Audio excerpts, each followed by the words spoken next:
Big Boss Malayalam season 7 live അപ്ഡേറ്റ്സിലേക്ക് പോവാം. ആര്യനെ ബിഗ് ബോസ് കൺഫെഷൻ റൂമിലേക്ക് വിളിപ്പിച്ചിരുന്നു. എന്ത് പറ്റി ആര്യൻ ഡൗൺ ആണല്ലോ എന്നൊക്കെ ചോദിച്ചു. അപ്പൊ ആര്യൻ പറയുന്നുണ്ട്, ജിസേലിന്റെ അമ്മയെ കണ്ടപ്പോൾ വല്ലാതെ ഞാൻ ഫാമിലിയെ മിസ് ചെയ്തു.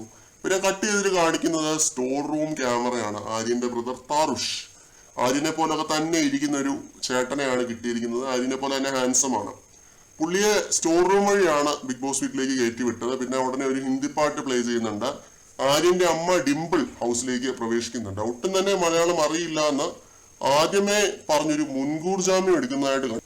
എന്നിരുന്നാലും എല്ലാവരോടും വളരെ നന്നായിട്ട് പെരുമാറുകയും മിണ്ടുകയും ഒക്കെ ചെയ്യുന്നതായിട്ടാണ് കണ്ടത്. അത് ആര്യന്റെ അമ്മ മാത്രമല്ല, മത്സരാർത്ഥികളും നമസ്തേ എന്നൊക്കെ പറഞ്ഞ് ജിസേലിന്റെ അമ്മയെ ഗ്രീറ്റ് ചെയ്യുന്നുണ്ട്. എല്ലാവരും പേരെടുത്ത് പറഞ്ഞ് മിണ്ടുന്നുണ്ട് കേട്ടോ ആര്യന്റെ അമ്മ.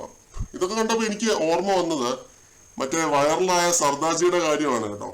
പറയുമ്പോൾ എല്ലാം പറയണമല്ലോ, മലയാളികളാണ്, ജാതി, ഭാഷ, സമുദായം ഇതിനെല്ലാം അപ്പുറത്തേക്ക് മനുഷ്യനെ മനുഷ്യനായിട്ട് ആണ് ആദ്യം പരിഗണിക്കുക. അപ്പം ആര്യനെ നമ്മൾ വിമർശിച്ചിട്ടുള്ളതൊക്കെ ആര്യന്റെ ഗെയിമിനെയാണ്. അത് വെറുപ്പിക്കലായിട്ട് തോന്നിയിരുന്നു ഒരു പോയിന്റ് എത്തുന്നവരെ. പിന്നെ ആര്യൻ അത് ഇമ്പ്രൂവ് ചെയ്ത് എടുത്ത് മുന്നേറിക്കൊണ്ടിരിക്കുകയാണ്. ഇപ്പൊ നല്ല രീതിയിലുള്ള സപ്പോർട്ട് ആര്യന് ലഭിക്കുന്നുണ്ട്.